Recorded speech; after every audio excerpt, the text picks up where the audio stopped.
ചാണ്ടി ഉമ്മൻ നടത്തിയത് സഭാനിന്ദ. കുർബാന സ്വീകരണം ആദ്യ കുർബാന സ്വീകരിച്ച് കുമ്പസരിച്ചവർക്ക് മാത്രം. വിശ്വാസികൾക്കിടയിൽ പ്രതിഷേധം രൂക്ഷം. സിറോ മലബാർ സഭയിലെ സ്വർണ്ണ നക്ഷത്രമായ ദിവംഗതനായ മാർ പൗത്തിൽ പിതാവിന്റെ ഓർമ്മ ദിനത്തിൽ നടന്ന ചടങ്ങിൽ ശ്രീ ചാണ്ടി ഉമ്മൻ വിശുദ്ധ കുർബാന സ്വീകരിക്കുന്ന വീഡിയോ പുറത്തു വന്നതിന് പിന്നാലെയാണ് ഈ വിഷയത്തെക്കുറിച്ചുള്ള ചർച്ച ഉയർന്നു വന്നിരിക്കുന്നത്. ഈ വിഷയത്തിൽ ചില കാര്യങ്ങൾ വളരെ വ്യക്തമായി എന്നാൽ സമതുലിതമായി പറയേണ്ടതുണ്ടെന്ന് ഞാൻ കരുതുന്നു.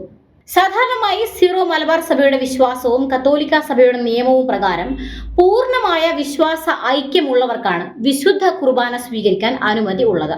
അതിനാൽ ഓർത്തഡോക്സ് സഭയിലെ വിശ്വാസിയായ ഒരാൾ സിറോ മലബാർ സഭയുടെ വിശുദ്ധ കുർബാന സ്വീകരിക്കുന്നത് തത്വപരമായി അംഗീകരിക്കപ്പെടാവുന്ന ഒന്നല്ല എന്നത് സത്യമാണ്.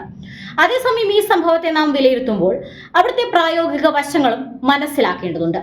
വലിയ തിരക്കുള്ള ആരാധനാ സമൂഹങ്ങളിൽ വിശുദ്ധ കുർബാന വിതരണം ചെയ്യുന്ന വൈദികർക്ക് മുന്നിൽ എത്തുന്ന ഓരോ വ്യക്തിയുടെയും വ്യക്തിത്വം, അവരുടെ സഭാപരമായ പശ്ചാത്തലം, അല്ലെങ്കിൽ അവർ ആത്മീയമായി തയ്യാറായിരിക്കുമെന്നോ എന്നൊക്കെ തിരിച്ചറിയുക അത്രയ്ക്ക് എളുപ്പമുള്ള കാര്യമല്ല.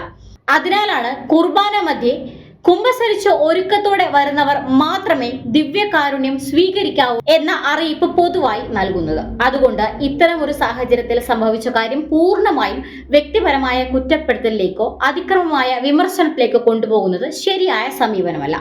അതുപോലെ തന്നെ സംഭവിച്ച കാര്യം ശരിയാണെന്ന് ന്യായീകരിക്കാനും കഴിയില്ല. ഇവിടെ നാം സ്വീകരിക്കേണ്ട നിലപാട് രണ്ടു വശവും ഉൾക്കൊള്ളുന്നതായിരിക്കണം. ഒന്ന്, ഇത്തരമൊരു സംഭവം തത്വപരമായി ശരിയല്ല എന്ന കാര്യം വ്യക്തമായി അംഗീകരിക്കണം.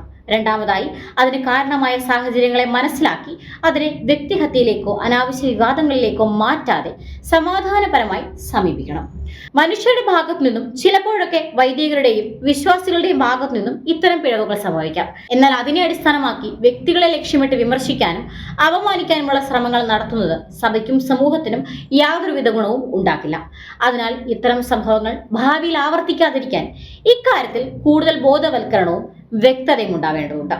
വിശ്വാസികൾ സ്വന്തം ആത്മീയാവസ്ഥയും സഭാ നിയമങ്ങളും മനസ്സിലാക്കി ഉത്തരവാദിത്വത്തോടെ പെരുമാറേണ്ടതുണ്ട്. അതുപോലെ സഭാധികാരികളും ഇത്തരം വിഷയങ്ങളിൽ കൂടുതൽ വ്യക്തമായ മാർഗനിർദ്ദേശങ്ങൾ നൽകേണ്ടതുണ്ട്. അതിനാൽ ഈ വിഷയത്തെ വിവേകത്തോടെയും സ്നേഹത്തോടെയും സഭയുടെ ഐക്യവും മാന്യതയും കാത്തു സൂക്ഷിക്കുന്ന രീതിയിലും സമീപിക്കേണ്ട ഉത്തരവാദിത്വം ഓരോ വിശ്വാസിക്കുമുണ്ട്.